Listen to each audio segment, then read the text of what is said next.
Hello and thanks for joining us this morning here on Vanguard Live. My name is Marola K. Ademiju.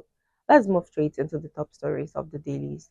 Vanguard is leading with why apathy dogs voter registration in Southeast and South-South.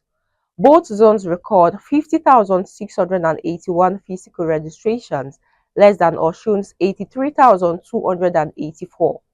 Southwest, Northwest lead.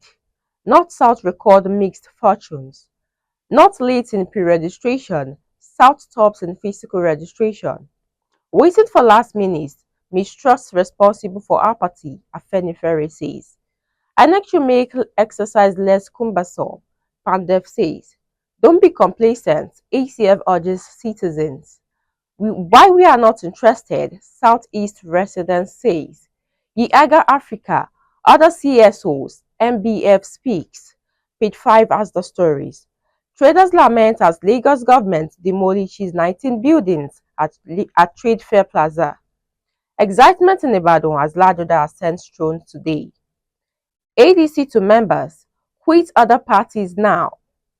Blackout averted as electricity workers shelve strike after federal government intervention. And above the banner says Nigeria attracts $19.92 billion investment signals in quarter 2 of 2025. Mossop, others reject Tinubu's oil resumption in Ogoni.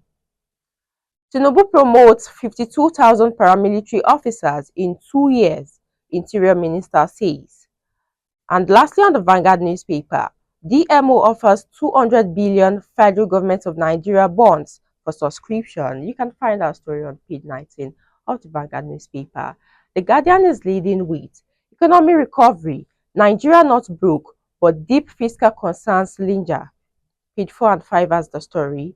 2027, ADC leaders scramble to fix deep rifts as opposition coalition nears collapse.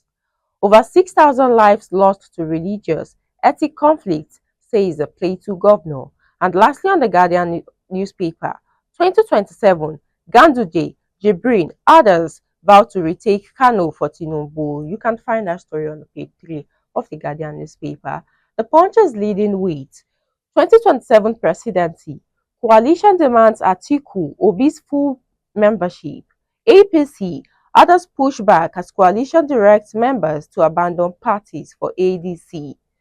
INEC gear up for off-cycle polls, promote 471 officers. Above the banner says 804 billion naira arms import, ignite calls for local production. Southeast governors pushing for Nnamdi Kanu's release, OT says. And lastly on the Punch newspaper, Niger Delta militancy made Jonathan presidency possible, Ateke Tom says. You can find that story on page 15 of the Punch newspaper. And lastly, the nation is leading with expert, economist, worst times of reform spans over. Manufacturer has established. Gains begin to reach average Nigerians. Contractors yet to buy into concrete road policy. NUPRC OK's total energy deal. Page 7 has the story. Above the banner says Ibadan stands still for Ladoja's coronation as 44th monarch. Edo secures $250 million investment at Glasgow Summit. And lastly, on the Nation newspaper, Amcon sells 34% stake in Unity Bank to Providus Bank. You can find that story on page 7 of the Nation newspaper. And that's all we have for the headlines of the dailies. Join us after the short break for a brief analysis of some of the stories.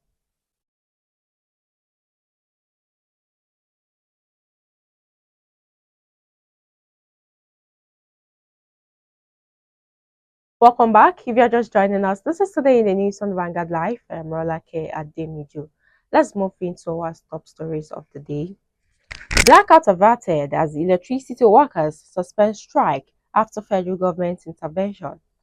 A nationwide blackout was on Thursday averted as the electricity workers suspended the strike after about 10 hours following the intervention of the federal government in the labor dispute rocking the Transmission Company of Nigeria. The truce was reached as an emergency meeting convened by the Minister of Power, represented by senior officials of the ministry and attended by officials of the Federal Ministry of Labor and Employment, the management of TCN, the Nigerian Independent System Operators, the National Unit of Electricity Employees, and the Senior Staff Association of Electricity and Allied Company in Abuja. The strike, which was triggered by unresolved welfare and operational issues, had raised fear of a nationwide blackout. However, after hours of deliberation, both sides agreed to key resolutions that paved the way for the suspension of the industrial action. According to the communique issued at the end of the meeting, the unions accepted the minister's appeal to review a report of a standing committee by the 6th and the 7th of October 2025 for implementation to begin later in the same month. Now let's move into our second story of the day. Excitement in Ibadan as Ladoja ascends throne today. Ibadan, capital of Oyo State, is filled with excitement and expectation as the people prepare for the installation of Oba Rashidi Ladoja as the 44th Olubadan of Ibadan land today. The week-long program for the installation of the Olubadan of Ibadan we today come to a climax. Ladoja, who celebrated his 81st birthday yesterday, a businessman, former senator and governor of Oyo State, rose through the Olubadan chieftaincy hierarchy to become Olubadan. The nomination of Ladoja as Olubadan followed the demise of Oba Owolabi Olakunleyin on the 7th of July, 2 days after his 90th birthday. So this is where we draw the curtain for today. Don't forget to follow us on all our social media platforms displaying on your screen. And you can also visit us on our website for more interesting stories at www.vanguardngr.com. My name is Mirolake Ademijo. Have a lovely weekend.